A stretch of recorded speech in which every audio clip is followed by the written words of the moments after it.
Memória Viva no ar nesta semana, recebendo um geógrafo de profissão, um músico, cantor, compositor com mais de 50 anos de estrada. Ele é potiguar de Nísia Floresta, no tempo que Nísia Floresta nem era Nísia Floresta. Tem uma história enorme de vida e de música. Hilton Acioli, que bom receber você aqui, rapaz. Pois é, não te conhecia pessoalmente, agora que, né? Estou tendo essa alegria de ver essa alegria sua. E eu ouvi a sua música desde menino, feliz demais de conhecer sua história e ter a oportunidade de conversar com você. Para a gente começar, em que lugar do mapa mundi começa a sua história? O seu lugar só existe nos melhores mapas? Eu acho que nem nos mapas, né? Parece, pelo que me consta. Mas eu sou de Cururu, né? Cururu é um sapo, rapaz. Então, mas você falou Nísia Floresta, mas é um subdistrito de Nísia, que era Campo de Santana, né? Campo de Santana hoje. O apelido era Cururu, né? Lá embaixo, lá, que era correspondente à Praia de Barreto, né? A gente Acho ficava... que nem nos melhores mapas tem, viu? Não tem. Aí tinha a cidadezinha, que tinha 2 ruas só, né? 2 ou 1, acho que era uma só, se eu não me engano. Então era a cidade de primeiro, o sujeito engatava a segunda, já tinha passado. Já tinha passado. Então, e a gente morava em frente à igreja lá, né? O cruzeiro, né? Lá de Santana. E era isso lá, não era... Nísia Floresta a gente veio depois, né? E foi registrado Nísia Floresta, porque ela não tinha nada. Tinha o rio, as dunas e algumas casas, né? Você foi menino lá até que idade? E depois veio para Natal? Acho que foi até 6 anos só. Porque aí o meu pai morreu em 46, né? Eu ia fazer 7 anos, né? E aí a gente veio para Natal, depois que mudamos para Nísia Floresta, e de lá Nísia Floresta a gente veio para Natal. Ficou um tempo em Nísia Floresta. Sim. Né? E aqui em Natal, você chega com... tinha 7 anos, né? E foi estudar onde? No Grupo Augusto Severo, ali lá na Ribeira. Na Ribeira. Vizinho ao Teatro Alberto Maranhão. Exatamente, Aí tinha uns tanques, né, que eu não passei lá esses dias. Não? Tem uns tanques, assim, que a gente ficava lá brincando com aqueles bichinhos. Em frente? Aparecia aqueles... Na praça? Na praça, Isso, com os martelos. Pois é. E aí do Augusto Severo, que era uma escola de criança, não era? Uma escola primária. Exatamente. Aí você fez o ginásio onde? E aí depois foi para... Transferiram, não sei como. Naquele tempo a gente não prestava muita atenção. Sei que fui parar no outro grupo escolar, Isabel Gondim. Nas Rocas. Né? Aí de lá fui para a Escola de Comércio Ulisses de Góes. Que era... Quase em frente à Casa do Câmara Cascudo. Na subida? Da subida daquela ladeira, né? Junqueirares, né? de Comércio. Junqueirares, né? Junqueirares. E morava onde, Hilton? Morava na rua Pitimbu, né? Depois a gente mudou para a Princesa Isabel, né? Que foi lá que o meu destino começou a se mover para seguir. Foi lá então que Princesa Isabel assinou sua Lei Áurea? Eu acho que sim, né? E você ficou livre para fazer o quê? Então, fazer música, né? Porque eu não pensava em outra coisa. Sabe que a coisa de escola, para mim, eu nem lembro direito, sabe, das coisas, né? Eu sei que lembro bem do Augusto Severo, da Isabel Gondim, né? Da Escola Luiz de Góes, mas não sei, assim. Quando eu fui para lá, eu não sabia que ano que eu tinha terminado, porque eu me envolvi com coisa de música já aqui, né? E aí aquela coisa ficou meio... Quer dizer, como aluno regular, você era um grande músico. Como o quê? Como aluno regular, como estudante, você era um grande músico. Pois foi isso aí. Aí comecei com o Marconi, né? Porque o Marconi é amigo meu. Marconi Silva, Marconi Campos. Isso, Marconi Campos da Silva, né? Eu que abreviei o nome dele. Eu disse, Marconi, é muito comprido o teu nome. Campos é bonito. Silva tem um monte de Silva. Melhor Campos. Aí ficou Campos, Marconi Campos. Mas os primeiros discos que a gente gravou e que tinha parceria minha e dele, o nome dele, ele exigia que fosse Marconi Campos da Silva. Foi uma coisa muito grande, botar Marconi Campos. E aí a gente fez na época a gente era criança ainda, Antes até de entrar em coisa de música, a gente tinha uma companhia de cinema, minha e dele, né? Sim. Era a Scioli Campos Productions. Mas você era um danado já, era né? melhor, era bastante... Mas qual foi o grande filme que você fez? Nenhum. Mas pelo menos tinha um sonho já de assim, empreender. Não, que era assim, a gente copiava, tinha uma revista chamada Cinemim, não sei se você lembra disso, né? Sim. Não lembra, né? Não é da tua época. Eu não, mas estou fingindo que lembro. Então, mas já ouvi Cinemim, falar. aí a gente copiava aquilo lá, né? E fazia, sabe aquele papel seda, né? Que hoje se enrola manteiga com ele, né? É o novo, não se enrola mais manteiga com aí, isso, não. Então, e aí, mas era transparente, efeito, era transparente, você botava uma luz atrás, esquentava a beça, né? Botava a luz atrás e projetava aquilo lá, né? Os desenhos que a gente fazia, entendeu? E cobrava ingresso? Tinha um pessoal que trabalhava na casa do Marconi, né? Pra gente ser a coisa profissional, a gente cobrava, né? E era onde esse cinema? Era no quintal da casa dele. Onde era? Em que bairro? Aqui na subida do Baldo, vindo do Alecrim, né? Sim. Subida do Baldo, do lado direito, eu não lembro o nome. Ali perto da praça, ali perto da igreja adventista? Não, era logo na subida, né? Na subida... Pro Alecrim, em direção ao cemitério? Não, ao contrário, indo para a cidade, né? Aí a casa dele era ali, né? Antes daquele bequinho, que tinha uma ruazinha bem... Sim. Né? Perto do Beco da Lama, que era um pouco mais para cima, né? E ele foi seu parceiro a vida inteira, então? Foi, verdade. Porque depois a gente vai falar um pouco mais sobre isso. Ele vira seu parceiro no trio. A ideia de trio veio dele, do Marconi, né? Que acho que é coisa de não ter muito o que fazer, né? A gente, né? Você estudou música na escola? Você foi para a escola? Estudei lá em São Paulo, né? Aqui não, aqui eu estudei música assim, lá em Nísia Floresta, no grupo escolar de lá. Aí tinha um cara que era professor de música, eu lembro o nome dele ainda, Moacir. Mas lembro porque ele me elogiou, né? Você guarda, né? Pô, o primeiro cara que... Né? Hilton, você é o maior compositor do mundo que eu já vi. Pronto, já garanti meu nome. Aí você vai se lembrar de mim no futuro. Pois é. Então, mas aí... Elogiou o seu talento. A gente cantava, né? Que ele mandava cantar e tal, alguma coisa e tal. E aí dava uma nota. Não me lembro agora se ele cantava a nota ou se tocava em alguma coisa. Sei que aí eu repetia a nota cantando, né? Aí ele falava para mim, faz igual a ele. Aí eu me sentia muito chefão, né? Claro. Entendeu? E aí pronto, eu marquei, era Moacir. E aí lá tinha essa aulinha de música, assim, meio descompromissada, né, tal, né? Mas eu cheguei em São Paulo, aí você acha que você não tem no seu caderno aí. Eu dei aula de música em São Paulo. Rapaz, você é um artista mesmo, porque deu aula de música sem nunca ter aprendido música. Não, mas eu você enrolou os paulistas mesmo, né? Não, eu aprendi com o trio, né? Depois que a gente foi contratado da Record e tal. Aí vinha Mas peraí, tenha calma, vamos falar de Natal ainda, rapaz. Pois é. Pois é, aí você encontra Marconi e começa a tocar. Você fazia música com ele, ele era o letrista e você tocava? Ele também tocava? Ele tocava, ele começou a tocar violão, né? Eu comecei a tocar violão por causa dele. Depois me aperfeiçoei com o Carlos Lira. Sim. Quer dizer, de ver. Que foi diretor da nossa TV universitária e já fazia umas notas meio invertidas, né? Uma coisa cheia de dedo. Exatamente. Era cheia, às vezes, com um dedo só, né? Porque aí tinha o Iante de Almeida, naquela época, né? Ele era pianista, né? E aí ele inventou um jeito de tocar violão, para ele tocar violão, porque piano não dá para se carregar para qualquer lado, né? E o violão dá. Aí ele inventou um acompanhamento, porque ele era pianista e tal, né? E eu acho que os dedos dele se atrapalhavam com o violão. Aí ele tocava com um dedo só, assim, né? A nota aberta. O Ré maior só prendendo a corda Sol no segundo traste, né? Aí e talvez fosse a coisa do piano, né? Aquela coisa da nota aberta do piano, né? Que não é a nota seca. Mas aí o violão tem esses truques, né? O violão às vezes bota um dedo, aí ele fica todo dissonante. Fica dissonante, né? E aí o Iante, aí ele apelidou esse modo, né, de tocar, método assim, de violão, de sanarina. Ele achava que com aqueles acordes ele tocava qualquer coisa. E dá para tocar?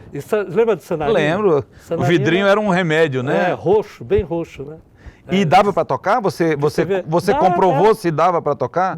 Engana bem, né? Hein? Dava para enganar bem. Não engana não. Fica sofisticado até. Fica chique, né? Sofisticado, chique. Não, aquele acorde de um dedo só, fica um Ré com sexta e nona. Ave Maria, Quer negócio, dizer, né? negócio de rico, tom de rico. É, Só perde para si bemol. Hilton, e quando é que você decide que vai viver disso? Ah, rapaz, eu não decidi não, me empurraram. Acho que a vida vai levando a gente para os lados, né? Quando a gente foi aqui, a gente tinha a SAE, né, que era a Sociedade Artística Estudantil. Aqui em Natal. Né, em Natal. E na Rádio Poti, a SAE tinha um programa no domingo à noite, acho que 6 ou 7 horas da noite, né, que não tinha hora do Brasil, né, no domingo. Aí 6 ou 7 horas, acho que era 6 horas da noite. E aí tinha esse programa da SAE, que aí tinha teatro, quer dizer, radioteatro. Radioteatro, né? Aí cantores E eram os estudantes. Dos estudantes, Sociedade Artística Estudantil. E então aí, daí veio um pessoal do Rio de Janeiro, achou muito interessante aquilo lá e convidou para a gente ir para o Rio, entendeu? Para mostrar lá como é que era e tal, né? E aí isso em 56, né? Em 56. E então no Rio, aí a gente foi para o Rio e tal, o cara da SAE, que dirigia a SAE, ele trabalhava na base aérea. Sim, aqui em Natal. E achou passagem para a gente naqueles aviões da FAB, né? Que o correio era na... Isso, gelado, não né? Tinha gelado banco, não até dizer chega. Tinha um bancão. Um bancão. Como fosse aqueles bancos. Paraquedista. Inteiro. Isso. Né? E aí fomos para o Rio de Janeiro, né? Aí lá no Rio começou a coisa, daí que empurraram a gente para ser profissional mesmo. Aqui em Natal a gente já começou se profissionalizando na Rádio Poti, que eles contrataram a gente por um ano e tal, né? E o Bering, um do trio, né? Que era o terceiro, Beringueiros.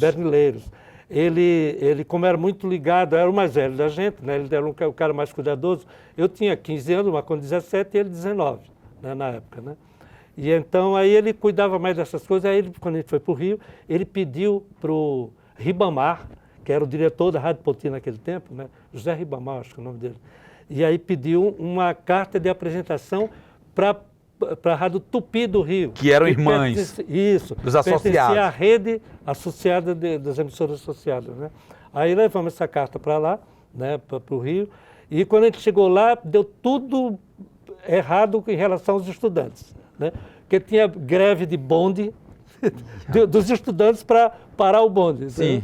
Que era, acho que o último ano, ou penúltimo, que tinha bonde no Rio de Janeiro, né? E então aí a gente ficou sem ter o que fazer, porque era para cantar para os estudantes. Estava todo mundo em greve, ninguém queria saber de nada mais do que isso, né? Mas para vocês deu certo. A a carta fez a diferença no baralho. Aí a gente foi, o Bering foi lá na Rádio Tupi, né? Aí se apresentou lá e tal, né? Mostrou para o cara quem era o trio Maraiá, né? Que tem por causa do nome do trio também, né? E trio Maraiá, que a gente decidiu aqui em Natal, né? Então aí a gente foi escalado já para cantar de noite, né? Passamos num teste lá, canta aí alguma coisa, então a gente foi lá, de noite, está programado, hoje 8h30 da noite aqui. Ao vivo em cores. E o trio Maraiá, quer dizer, vai para o Rio de Janeiro já com o nome de Maraiá, mas nasceu com um nome outro. Marajá. Era de Collor. Se fosse do tempo de Collor, vocês já estavam caçados. Já prevendo. Né? E quem mudou o nome? Aí foi o Câmara Cascudo, o Luiz da Câmara Cascudo. A gente falou, porque o Salles era muito influenhado nos ambientes artísticos. Quem é Salles? Era Francisco Gomes de Salles, esse da aeronáutica lá, que trabalhava na aeronáutica. Ele não era soldado, nada, né? Era um cara que trabalhava lá. Era um civil? Era um cara de civil, no ambiente civil. Então, aí o Salles apresentou a gente para um monte de gente, inclusive para o Câmara Cascudo, né? Aí o Câmara Cascudo adorou a gente cantando, então a gente ia lá para a casa dele, né? Isso já na Areia Preta. Sim. Que ele começou a morar em Areia Preta, né? E aí a esposa dele, né? Dona Dália. Dona Dália queria... Eu não lembro se era Dona Dália. Dona Dália. Mas não queria que você casasse com a Ana Maria, não, né? Não, Ana Maria, ela era um pouquinho mais... Tinha mais idade, do que ela já era uma moçona. A gente era criança, né? Não ia casar. Agora, tu me diz uma coisa. Dizem que quem toca violão já leva uma vantagem enorme para namorar, para descolar, do que quem não toca. Isso funcionou com vocês? Até certo ponto. Porque às vezes... Porque você não deu conta, foi? Você cantava, não, eu cantava e tal, aí as moças ficavam todas interessadas e tal, né? Mas só que a gente ficava no violão, aí os caras daqui a pouco tinham já com a mão no ombro da moça lá, né? Aí você, pô, era eu. Você começou, mas não concretizou. Pois é. Você foi bom de iniciativa, mas não foi determinativa. Você criava o clima, né? Criava o clima e não aproveitava do clima, né? Daqui de Natal, já com o Trio Maraiá, vocês mudam para o Rio, mudam para São Paulo, mudam para que lugar? Foi no Rio, né? A gente foi para o Rio para aquela coisa dos estudantes, né? E ficou? Ficamos no Rio um tempo lá, acho que 6 meses, se eu não me engano. 6 meses, é. E nesse meio tempo a gente foi, quer dizer, aí o Luiz Vieira, o compositor do Menino Passarinho, né? Sim. Aí ele Da Asa do nos viu, Vento. ele nos viu Que era radialista. ele tinha um programa de rádio, né? E ele tinha um programa na Rádio Record, em São Paulo, né?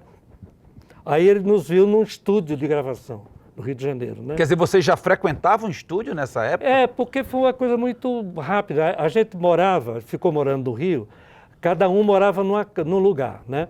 Aí um morava o Benig, morava na casa de um tio dele, que era na Praça Siqueira Campos, né? Lá em Copacabana, né? Aí o Marconi ficou no apartamento de 2 rapazes do Triraquitã, que eram o João e o Gilvan. Sim, que eram daqui, né? Daqui. Ficou na casa do Triraquitã. E eu fui ficar doente de Almeida. Sim. Né? Lá tudo em Copacabana. O maestro. Lá na Galeria Lasca. Sim. Né? E o Ianto era muito engraçado. Mas era onde ele tinha a Galeria do Amor, de Agnaldo Timóteo, era aquela mesma? Não sei. Aí, Foi depois, né? Não sei. Foi depois quando mudou a chave.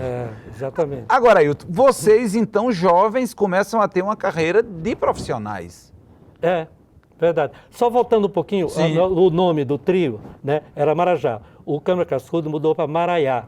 Aí a gente, o que é Maraiá? Aí falou, não, uma palmeira frondosa e tal, sei lá, né?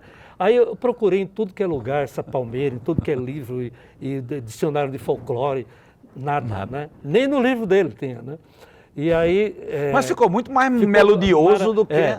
Aí eu me lembro que tem uma história, isso eu contei um dia aí para um pessoal, que é a história que o Chico Buarque e o Tom Jobim conversando, e aí falaram de um negócio, de uma Lua Cris, que o Chico fala numa letra que ele fez para uma música do Tom Jobim, Lua Cris, né?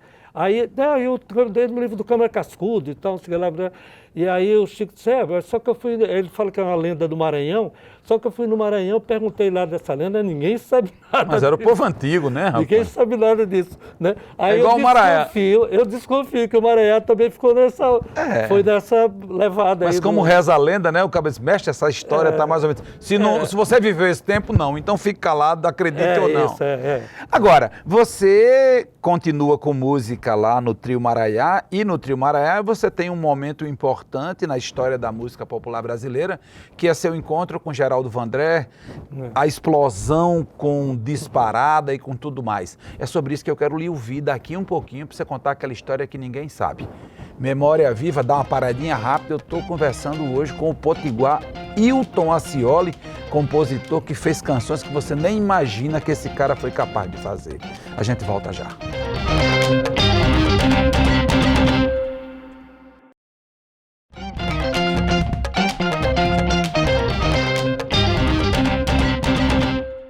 Memória Viva de volta, que bom receber esse potiguar que fez nome no Brasil, compôs canções que você canta sem nem saber que são dele. Hilton Acioli, você vai para o Rio de Janeiro com o Trio Maraiá, já se enfronha no bom sentido, ainda quase meninos, sem barba, sem nada, e bebes ainda, e começam a fazer música de gente grande, porque uma marca do trabalho de vocês era aquela coisa da vocalização muito comum nos trios, né? Que houve uma época aqui em Natal, a partir do trio Iraquitã, e de tantos outros trios, né? Era um jeito de cantar, era um modelo de cantar, aquela harmonização.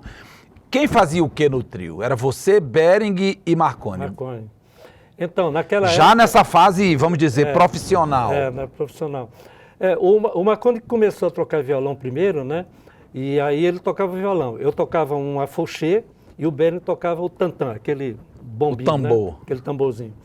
E então, mas aí a gente foi para o Rio e o Marconi só queria saber de namorar no Rio. não queria. Mas, Ele tinha um jeito assim né? de atrair as moças, né? Sabe? E a gente tinha programa para fazer, programa de rádio. E ele só namorando? Aí eu tive que pegar o violão, porque aí eu tinha alguma coisa, via ele tocando e tal, né? Aí eu comecei a montar arranjos do trio. Aí eu vi, por exemplo, o Edinho, do Trio Iraquitã. Que era o criador, o criador, né? E tal. Aí o Edinho, eu conversava com ele aqui em Natal, quando ele estava, eles vinham aqui em Natal, eu conversava com ele. E o Trio Iraquitã realmente foi uma coisa, uma explosão naquele tempo, né? Ele influenciou o Trio Nagô, que depois eles falaram lá no Ceará, né? Que se criou o Trio Nagô, e aqui em Natal também, né? O Trio Nagô era com o Evaldo Gouveia. Evaldo Gouveia, Epaminondas e o outro Mário, o sobrenome dele não lembro, né? Mas então... E você conversava com o Edinho, já ia pegando, porque era Edinho que era, vamos dizer, o gênio musical, né? O Edinho é um gênio, ele foi um gênio naquela época, né? Ele inventou uma coisa que é assim, ó, isso não tinha nos trios, né? Os trios daqui imitavam um pouco os trios mexicanos, cantavam aqueles boleros e tal, né? E era bonito, era uma coisa bonita. Mas o Edinho inventou uma coisa que é como se fosse um teclado. Você faz um acorde aqui com a mão esquerda e a direita, você está com um acorde parado. Aí a direita que mexe, a primeira voz, entendeu? Então o cara fazia o acorde com os dois, o Gilvan e o João, né? E a voz dele que costurava nas notas, passeava nas notas, né? Então sacada. Isso aí foi um achado. Uma inovação. Uma inovação. E vocês do Maraiá também se apropriaram disso. Disso aí, mas no começo não, no começo que o Marconi, eu entrei fazendo a primeira voz, e o Marconi que tinha mais jeito de fazer terça, aí ficava a voz dele mais alta que a primeira voz, né? A terça acima, né?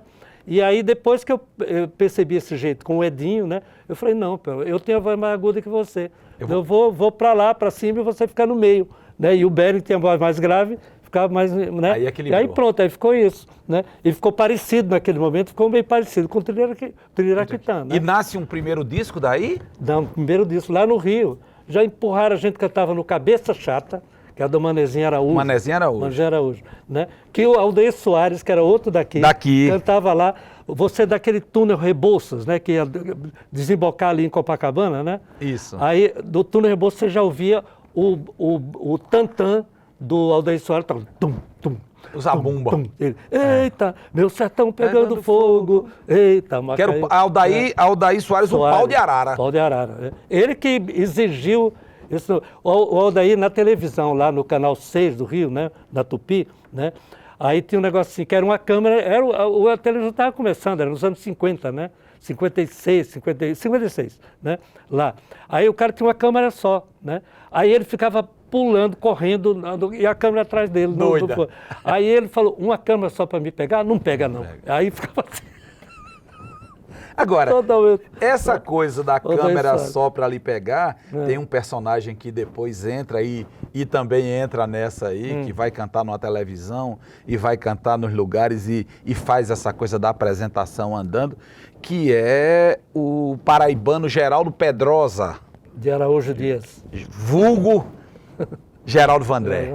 Que encontra vocês em que momento? No Rio? Já em São Paulo. Quer dizer, vocês já tinham discos gravados no Maraiá e passam aí para São Paulo a convite de Luiz Vieira. A gente gravou o disco no Rio, já nesse meio do Cabeça Chata. Aí foi um cara que era o diretor da Sinter, né, que era uma gravadora da época, né, depois virou Philips, né. E aí ele nos ouviu lá e já marcou um disco para a gente gravar, entendeu? Aí foi nessa coisa que o Marconi, eu falei, Marconi, para um pouco em casa para a gente ensaiar, para gravar, porque tem música para gravar. E ele só queria saber de passear. O Rio de Janeiro é encantador, né? E aquela época, nos anos 50, então... Então, e aí pronto, aí eu comecei a fazer os arranjos do trio, eu comecei a fazer a partir daí, né? Mas como ele tocava violão e tocava muito melhor do que eu, né?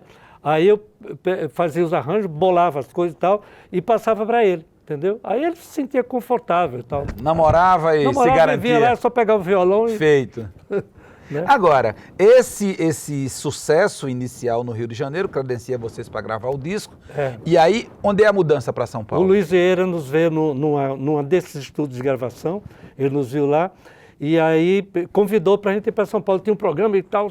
Aí já falou lá, já arrumou passagem e tal. Né? A gente foi para São Paulo de ônibus, né?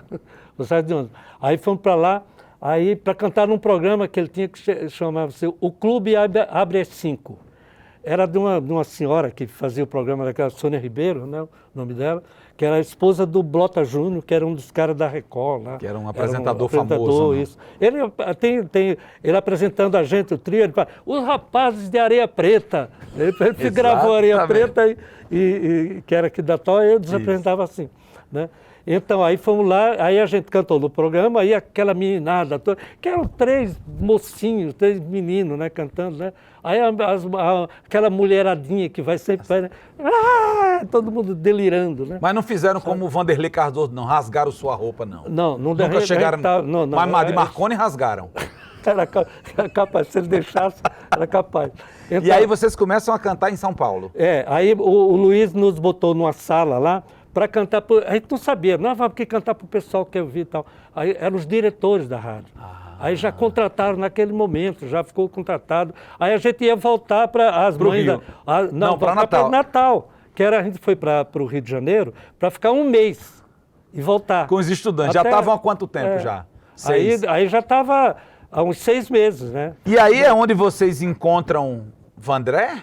Então, aí numa festa, eu vi o Vandré, eu ouvi, né? Eu vinha de carro e tal, aí eu vi um negócio, tum, tum, tum, tum, tum. Aí, que sol quente, que tristeza. Aí, opa, que foi feito da beleza. Aí, pô, que música estranha e bonita, né?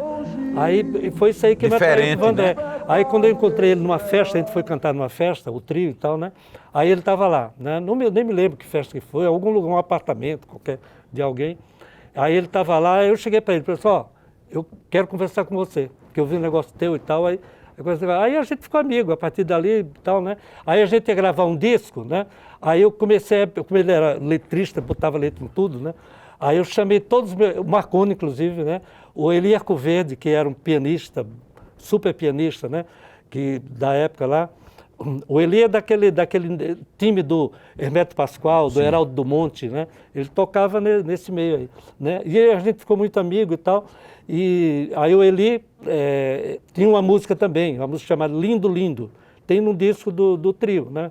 Aí o Vandré botou letra, né? Botou letra numa música do Marconi, botou letra numa música minha. Né? Ele botava a letra até em cigarra de porta. Pois é, exatamente. E aí vocês, então, criam uma parceria a partir desse momento? Uma parceria, exatamente. É. E onde é que entra a história de vocês cantarem Disparada? Então, Disparada era ia ter um show lá no interior de São Paulo, e aí a gente e uns músicos, aí o Geraldo já tinha um pessoal que ele era o Hermeto. Era o Quarteto Novo. O Quarteto Novo. Era Geraldo Azevedo? Não, ainda não. Não, Geraldo Azevedo não. Era o Geraldo, não tinha o Azevedo. Né? Era o Hermeto, o Heraldo do Monte, o Theo de Barros, que era o autor da Melodia Disparada, e o Ayrton Moreira. Sim, que era o marido de Flora Purim, que foi cantora aqui no América. Isso. Me falaram isso, eu não sabia. Timaço, né? Então. Então, e o trio, né? Aí a gente foi para Catanduva fazer ia fazer um show. No meio do caminho, o Ayrton estava sentado na frente e eu, parece que estava uns 2 dias meio sem dormir direito e tal, estava no banco de trás meio cochilando, no banco atrás, né? E aí o Vandré, uma hora na estrada, ele dirigindo, falou, Ayrton, pega um papel aí, pega um papel. Aí o Ayrton pegou no porta-luva do carro, né? Um Fusca, né? E aí começou a anotar o que ele ia falando, né? Prepara o seu coração, foi botando só a letra, né? Aí, tal, e eu lá atrás, assim, ouvia uma coisa, ficava quieto no outro, né? E aí foi isso aí. Aí o Theo estava lá, né? O Theo já tinha uma ligação com o Geraldo, que o Theo tinha feito o Menino das Laranjas, que aí ele gravou. E o Vandré também, o Vandré gravou o Menino das Laranjas, né? Aliás, eles gravou depois dele, né? Aí, como ele tinha já essa ligação com o Theo, né? Ele passou para o Disparada para o Theo fazer a melodia. Theo tocava viola. Violão? Não, a viola que tocava era o Heraldo. O Theo era violão. Violão. Violão e contrabaixo. No Quarteto Novo às vezes tocava contrabaixo. E aí é nessa viagem para Catanduva, no velho Fusca, que nasce o Disparada. Aí depois, aí eles tinham o Quarteto Novo e o Geraldo, eles foram contratados pela Ródia, né, que era de tecido, né? Isso. Uma multinacional do tecido. Aí eles iam fazer shows, inclusive aqui em Natal, no Nordeste inteiro e tal, né? Mais aqui para o Nordeste, né? Aí eles vinham para cá e o Disparada eles puseram no festival, o Geraldo e o Theo, cantaram a música lá, gravaram uma fitinha e botaram lá no festival, né? E ela era toda ligeirinha. Prepare o seu coração para as coisas que eu vou contar. Eu venho lá... Que era uma marca da época, né? Essa coisa mais rápida. E uma coisa das modas de viola, daquele tempo, que o Vandré era muito interessado. Gostava muito, né? Moda de viola, ele gosta muito disso. Aí, veja só, aí eles iam para esses shows da Ródia, né? E aí eu fiquei encarregado, né, ela foi selecionada. Aí eu já fiquei encarregado de fazer o arranjo. Aí o Geraldo queria que o trio cantasse, e aí depois ele vinha e entrava cantando na coisa do trio, né? Aí eu comecei a ensaiar com o trio aquilo lá e achei que era pouco, né? Tinha 3 vozes, eu falei, não, putz, mas houve um instante que vocês estão no interior. E aí vocês vão testar essa música aqui, cantaram lá os Capial, por Matutos lá. Teve isso, né? Aí eu toquei lá porque era uma música que estava no festival. Aí eu toquei na beira do rio. Toda depressinha, toquei ela toda rápida, né? Assim, né? Aí os caras, pô, interessante, parece essa coisa aqui da roça aqui. Da roça aqui, das músicas caipira e tal, né? Aí eu vi que os caras não tinham prestado atenção na letra da música, né? E a melodia também, né? Porque a melodia era bonita, sabe? Aí eu falei, olha, eu vou cantar ela lenta para vocês verem que tem umas coisas interessantes na letra e tal, né? E a música também acho que vai ficar mais bonita para vocês ouvirem. Aí comecei, prepare o seu coração para as coisas, né? Aí o chororô foi grande. Os caras arregalaram os olhos, assim. Abuticaram os olhos. Assim, ficaram, né? Aí eu cantei e tal, eles acharam legal e tal. Aí criou um problema. Eu falei, como é que essa música vai ser tocada num festival? Se eu cantar ela toda lenta assim, que aí... O povo vai. Vai vaiar, porque eu não tô... Os caras vão ficar na cara das pessoas assim, como eu fiquei agora. Quer dizer, você tocar para uma multidão, no Exatamente. ginásio. E aquela letra imensa, uma letra enorme, né? Que não acaba nunca. É verdade. Né? Aí ficou aquela coisa assim, aí eu dei uma estudada na letra, né? Aí eu falei, acho que até aqui ela pode ir lenta, do jeito que eu cantei lá para os caras na beira do rio. Né? Aí daqui para frente ela dá uma virada e vai, né? Aí pronto, aí ficou assim. Mas não foi Geraldo que cantou? Não, foi não. E aí deu uma confusão, parece, deu uma essa confusão história porque tinha um programa de televisão na TV Record, né? Que era do Silveira Sampaio. Silveira Sampaio era uma espécie era um Jô Soares daquela época, Sim. né? E um cara muito inteligente, que nem o Jô também, claro, né? Mas aí, e aí entrevistava muita gente. Aí um dia apareceu lá, uma noite, apareceu lá o Jair Rodrigues, com o irmão dele, né? Que o Jair cantava aquelas músicas, deixa que diga, que pense, que faz. Aí, tristeza, por favor, vai embora. Mas tudo rindo, samba, né? empolgação, rindo, né? Aquela alegria dele, né? E aí quando ele cantou aquelas modas de viola com o irmão dele, toda vez que eu viajava pela estrada... Um clássico, né? Aí eu vi, pô, o cara também, ele canta coisa séria quando ele quer, né? Aí aquilo ficou no meu ouvido, na minha lembrança e tal. Mas o Disparada foi bem depois, foi 1 ano talvez depois, né? Aí quando apareceu o Disparada e que me veio essa coisa que o trio não ia... Sozinho não dava para cantar, o trio sozinho, porque precisava de um vocal e mais um cara, claro. Né? Aí, e o Geraldo é muito emotivo, né? Ele sempre foi um cara muito emotivo. Então, ele não ia dar conta. Sabe? E ele já estava com problemas com censura, com militares? Já tinham caminhando? Não, caminhando foi depois. Não tinha, foi depois. Foi Mas já estavam de olho nele, né? Era um cara que ele fazia essas letras meio contestadoras e tal, né? Mas era música brasileira, não tinha nada... Não tinha nada ainda ali. E ele era uma pessoa que ele sentia muito o jeito, o clima dos estudantes, era um cara que ele era muito atento. Antenado, isso. Sim. E onde é que Jair Rodrigues entra se a música estava escrita para ser cantada pelo próprio compositor? Como é que você resolveu essa sinuca? Aí é que tá, porque o Geraldo estava viajando. Foi uma bela desculpa, né? Pô, você está viajando, não vai poder estar aqui, né? Então, e eu nem falei com ele, eu falei com o Jair primeiro. Eu falei com o Jair, e aí comecei Consta a que você foi na casa da mãe dele. Da casa da mãe dele. E foi a mãe dele que disse, cante, meu filho. Ele mora... aí é já coisa que ele conta, que eu não vi isso aí, né? Mas aí eu cantei para ele, aí ele ficava me perguntando coisas da letra para explicar para ele e tal, né? Aí tem aquela história do Na Boiada Já Foi Boi, né? Que era uma coisa estranha, né? Assim, suave estranho aquilo lá. Aí, mas depois que aconteceu a disparada, aí um cara em Santo André, eu estava lá com o Vandré, que era uma pré ainda para a coisa das greves do ABC, não tinha nada programado, né, disso aí, né? Mas isso em 66, né? Aí a gente passou lá, aí um cara, um trabalhador lá, não sei de que área que ele era, aí ele falou, ó, esse negócio aí de Na Boiada Já Foi Boi, é como a gente dizer aqui, na fábrica eu era máquina. Agora, ele canta no festival, arrebenta e convence Geraldo de que ele poderia ser sério? Foi você que fez esse encontro? Parece que se desentenderam. Eu estou com um livro aqui do jornalista amigo Vitor Nuzzi, que conta um pouco essa história, diz que tiveram um entreveiro, mas depois fizeram as pazes. Ele ficou meio desconfiado, né, se o Jair ia dar conta, que isso ia ficar sério. Eu falei, deixa. Eu saí com ele, a gente... E dá certo. Né? E também teve a queixada, né? Que é o Ayrton Moreira que botou a queixada. E foi uma promoção dos frigoríficos, o povo procurando queixada. Agora, Hilton, eu preciso pedir tua atenção por um segundo para a gente ir a São Paulo ouvir justamente Vitor Nuzzi, que tem uma provocação para você. Ah, é?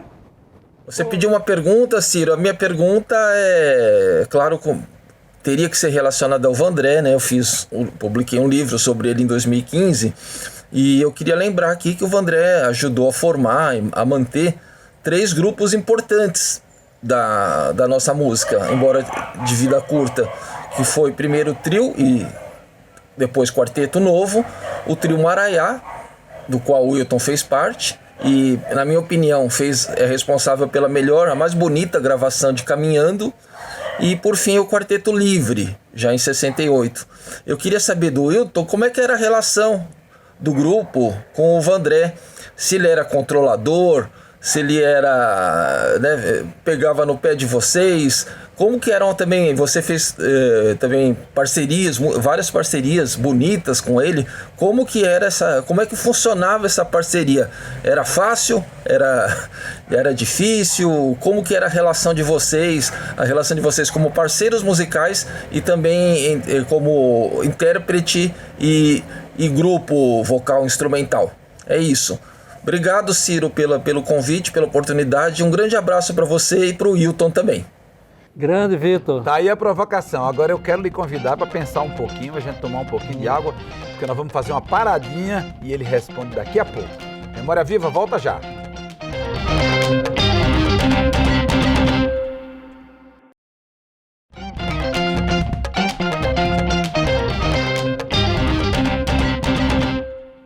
Memória Viva de volta, conversando com o Potiguar que ganhou o mundo, o Brasil, a mente e o coração de todos nós com suas canções. Hilton Ascioli teve o privilégio de conviver, de conhecer de perto uma figura, Geraldo Pedrosa, Geraldo Vandré. E a provocação veio dele, Vitor Nuzzi, que fez esse livro, Geraldo Vandré, Uma Canção Interrompida. Como era a convivência com Geraldo Vandré? Olha, de certa forma era fácil, né? Porque quando era para fazer música, né, a gente se entendia muito bem, né? E tem dois caras que me entendia muito bem fazendo música, era o Vandré e o Marconi, né? Os dois, assim. Sabe, a cor da alma de cada um, né? Que naquela hora faz um casamento, né? Mas afora a música, ele era uma pessoa fácil ou difícil? Ele era bastante chato, né? Mas um cara talentoso, que a gente dava os descontos assim dele. Não, pô, bora, vamos para... Era perfeccionista? Não é bem perfeccionista, é uma coisa de personalismo, né? Do ego. Do ego, né? Agora bati no microfone aqui. Fazer foi o ego que bateu no microfone. Então, mas tinha esse lado difícil, de humano dele, né? Mas eu entendia, levava meio na Agora, flauta. cá para nós, Hilton, ele era esse sujeito chato por ser chato ou era porque era tão talentoso que não suportava, dizer, conviver com traços ou coisa, e se exigia tanto? Era uma coisa, eu acho que tem uma frase do Caetano Veloso que eu acho interessante, não me lembro se é uma música dele ou ele que falou isso numa entrevista, falei, de perto ninguém é normal. E geralmente todas as pessoas são assim, não é só as pessoas menos ou mais talentosas, né? E aí tem uma coisa de convivência que às vezes dá choque, né? Mas o Geraldo, ele tinha uma coisa, onde eu não me dava bem com ele, era uma coisa profissional, né? Essa coisa, você faz música para quê? Você está fazendo, você é profissional, você ganha vida com aquilo, né? Então ele tinha uma coisa assim meio... Militante, ou mercantilista? Era, mais pro lado do mercantilismo. Quer dizer, ele estava preocupado com essa coisa da venda, do sucesso. E aí isso aí complicava um tanto, porque aí ele queria aparecer às vezes mais do que um parceiro, aquela coisa toda, que isso redundaria, claro, num ganho, né, digamos assim, de personalismo para ele, porque aí o cara que aparece mais cobra mais caro, né, entendeu?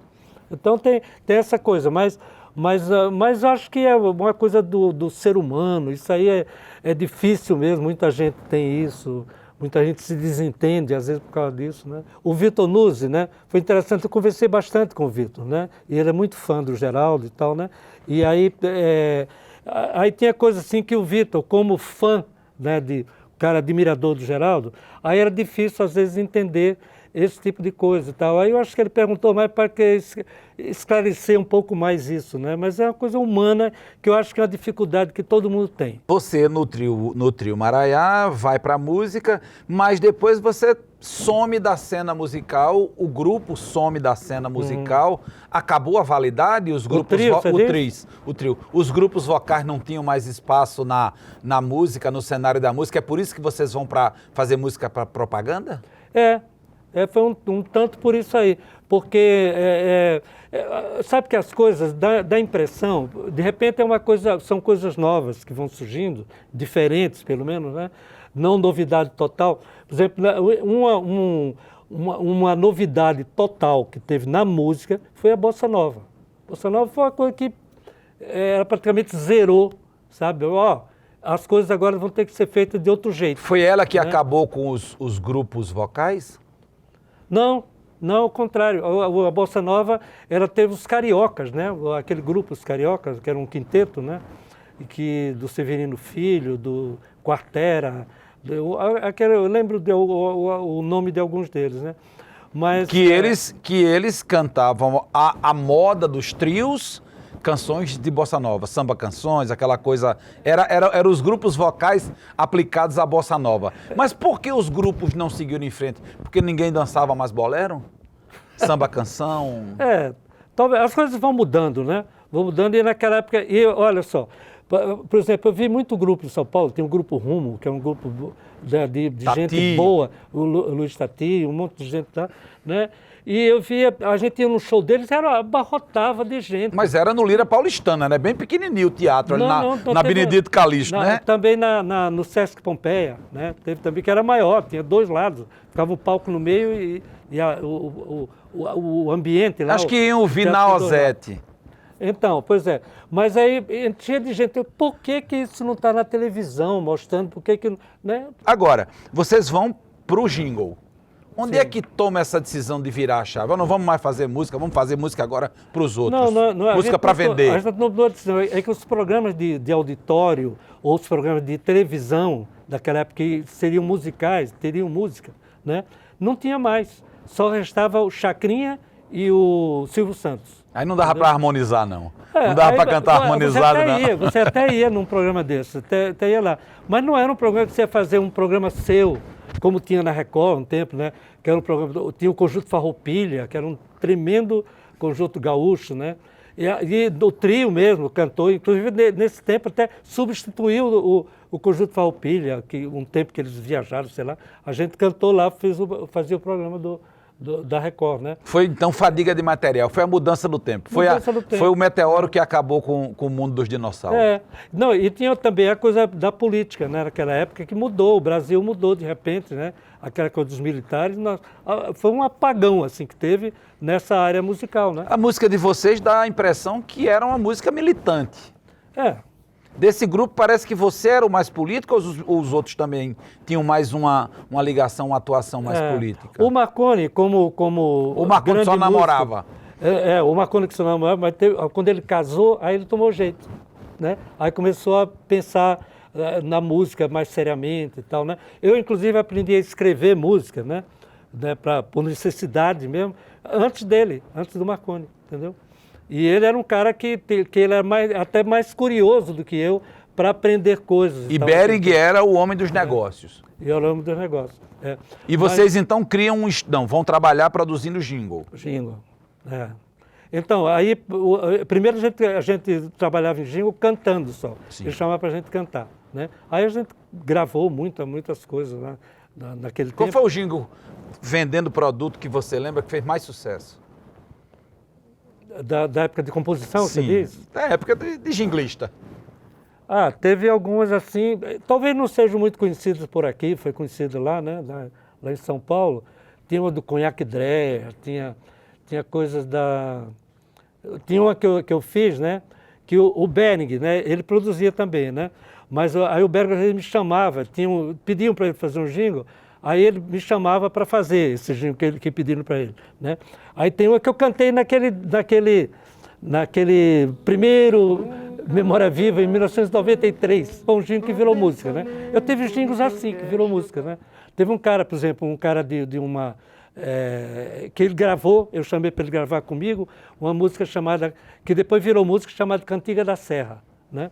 Só que era uma música para um fertilizante, que falava de semente e tal, né? Aí ele cantou e levou no programa do Bodrim, né? Do Som Brasil, querendo cantar. Aí ele tocou lá a música, aí passou o cara que ia fazer o Festival da Globo. Sim. Né? O Renato, não o nome dele. Passou lá, ouviu, aí o que você vai fazer com essa música? Para o programa do Bodrim. Vem cá, essa aqui vai para o festival, botou no festival um jingle.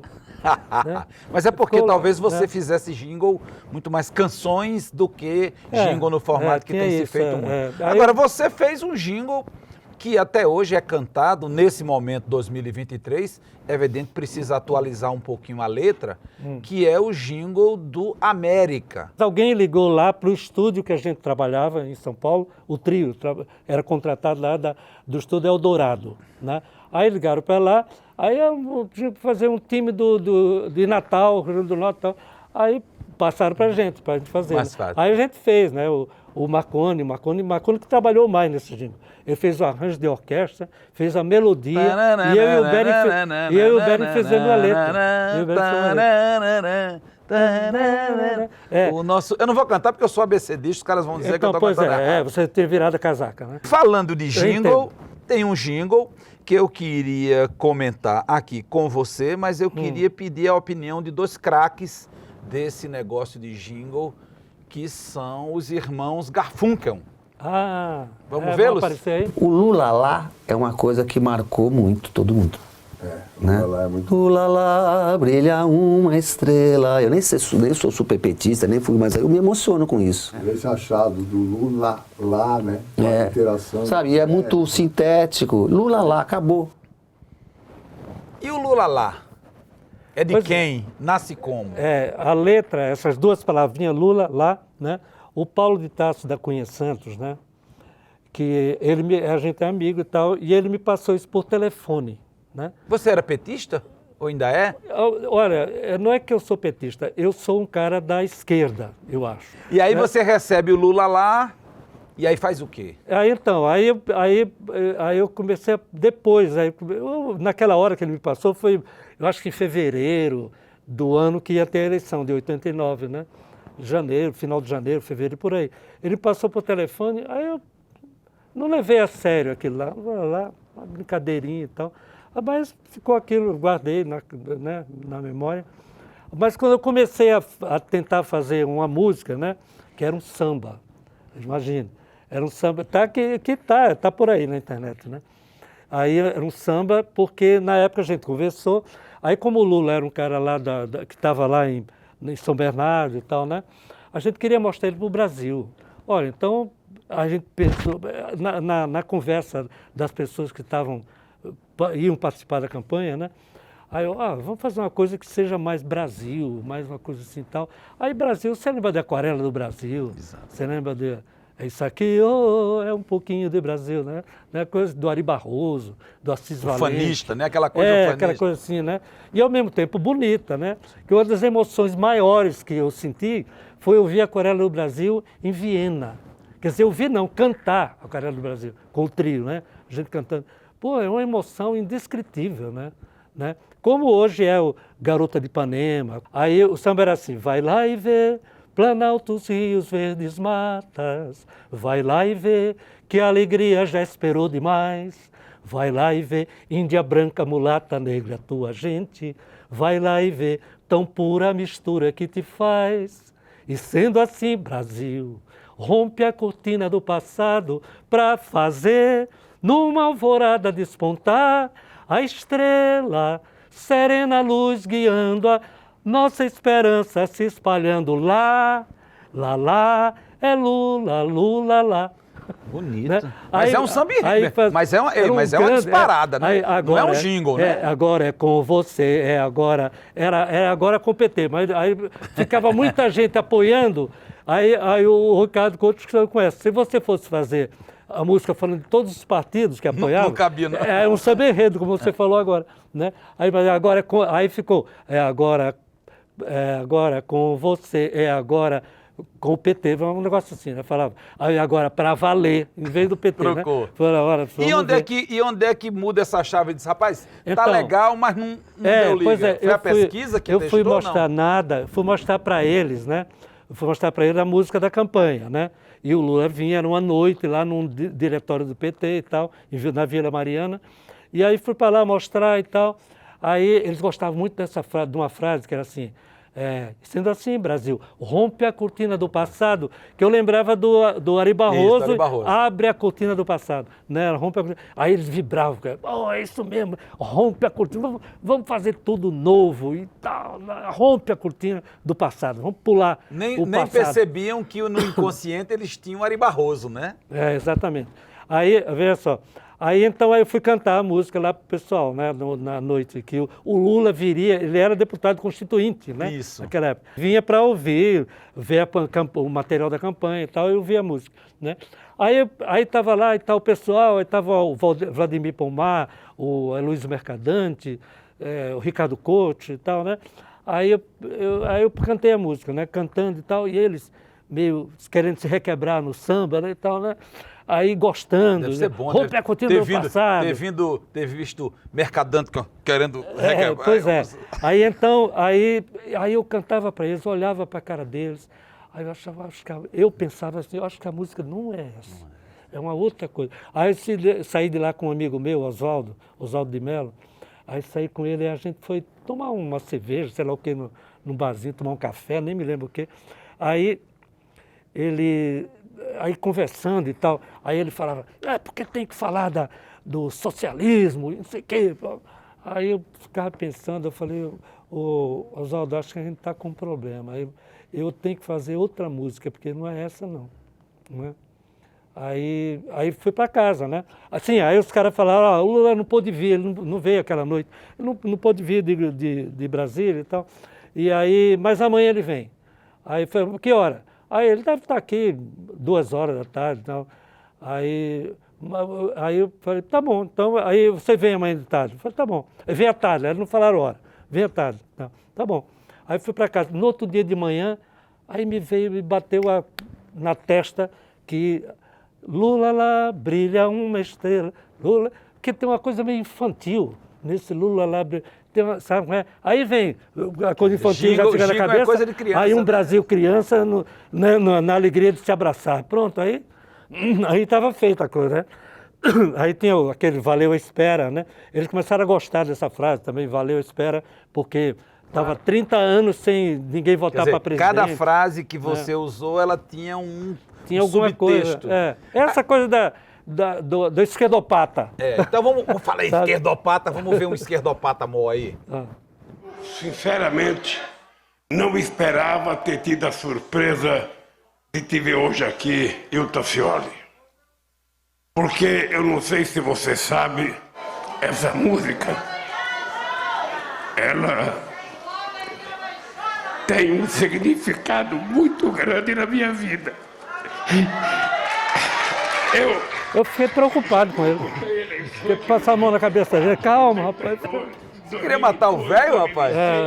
Já ganhei eleição, mas eu não acredito que nunca mais alguém consiga fazer uma música que fale o sentimento e a linguagem do povo naquele momento. Era a primeira eleição para presidente nesse país. E essa música permitiu, não foi o candidato, essa música permitiu que a gente fizesse a campanha mais emocionante da história desse país. Porque essa música mexia com o coração e mexia com a mente do povo brasileiro. E já fazem quase 35 anos e eu continuo me emocionando com ela da mesma forma que eu me emocionava em 1989, querido. Então eu quero que você saiba que você fez uma música para mim inesquecível. Eu já fui candidato muitas vezes, mas toda vez que eu ouvi essa música, ela sempre era melhor do que a música que estava tocando daquela campanha. Então, Hilton, de coração, muito obrigado. O povo brasileiro vai te pagar um dia com o reconhecimento do compositor que você é. E aí, Hilton? Eu falei pro Fernando Mineiro, que estava do meu lado, mas assim, eu fiquei mudo de pai e mãe. Porque não tem como você falar da emoção de um cara nessa hora, né? Então, podia ter falado alguma coisa, Lula, sei lá, não tem. Até hoje eu procuro saber o que eu poderia ter falado naquele momento. Nada, não tem nada para falar, sabe? Não tinha. Eu, inclusive, agora que estou fazendo pilates, essas coisas que gente mais velha faz, né? Ginástica calistênica. Exatamente. Então, né, eu estou até meio assim, né, porque eu não estava fazendo pilates. Hilton, obrigado, viu? Obrigado a você. Foi muito bonito aqui, muito legal. A você que nos acompanhou até agora,